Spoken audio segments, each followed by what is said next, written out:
When we look at the present-day West, it's easy to wag a finger and say, bad drillers.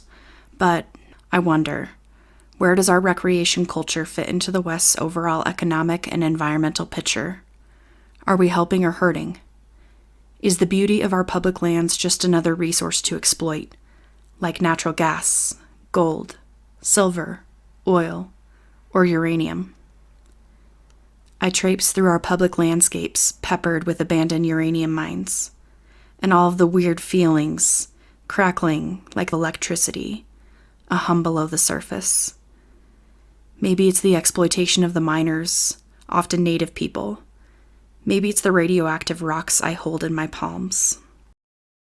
Is the beauty of our public lands just another resource to exploit?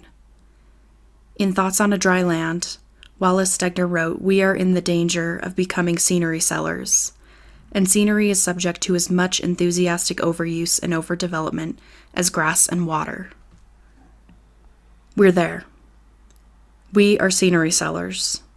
Look no further than Horseshoe Bend, a place that exploded onto the social media scene. Visitation jumped from about 40,000 people per year to over 2 million within the span of a decade. We are scenery sellers and consumers. According to the Wall Street Journal, all 5 of Utah's national parks are included in the top 20 parks and recreation areas with the biggest gains in popularity since the year 2000. 18 out of the 20 public lands with the biggest growth in popularity are in the West. As David Gessner writes, being outdoors has always defined being Western. I grew up outside. I grew up romping through scrub oak and trying to get my grandma's dog Max to stop rolling around in dead deer carcasses.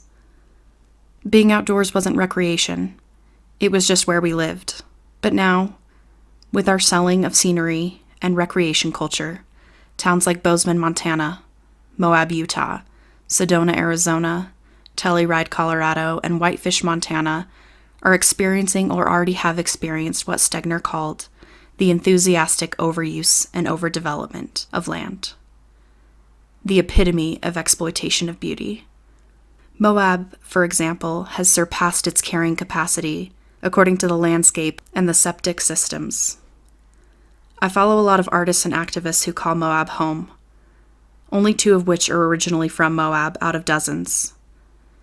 How do we acknowledge the ways that we are contributors to the problem of commodification of landscapes and beauty?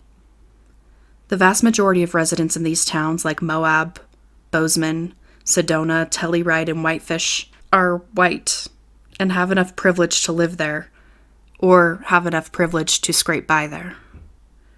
The barrier to entry is higher and higher as locals and native people are lured to cash out or were forced to leave for a variety of reasons, including rising rent, the cost of living, and white outdoor enthusiasts like myself moving in.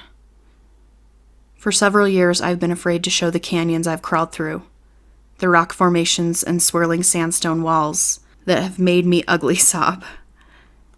Beauty can be devastating. And now here I am, an exploiter of beauty. Sure, I don't geotag. Sure, I try my hardest not to show secret formations and backcountry trails that could be easily identified on social media. Yes, it's elitist of me. And yes, I still choose to keep those wild places as wild as I can. Because I've seen canyon frogs clinging to sandstone walls like slabs of wet clay. And I've watched grizzly bears rolling in the dirt to scratch an itch. I've found wolf prints the size of my open palm. And I've seen colors in the tightest slot canyons that I know exist nowhere else on this planet. Our relationship to recreation, landscapes, beauty, and place is complicated. My relationship to land is complicated. Stegner said the West faces you like a dare. I dare every one of us to be humble enough to acknowledge the ways that we are scenery sellers. I dare us to be courageous enough to acknowledge that throughout the West, the human population will increase. That is a given. But even as it does, we had better keep in mind the particulars of the place.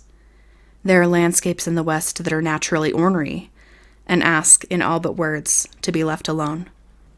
If parts of these western lands are really as vulnerable and difficult to inhabit as Stegner and others have suggested, as open to disaster, then perhaps to leave them alone is simply practical. We don't put land aside only because it makes for a pretty park. We put it aside because it makes sense. It is how it should be. Stegner said the West faces you like a dare. I dare every one of us to be humble enough to acknowledge the ways that we are scenery sellers.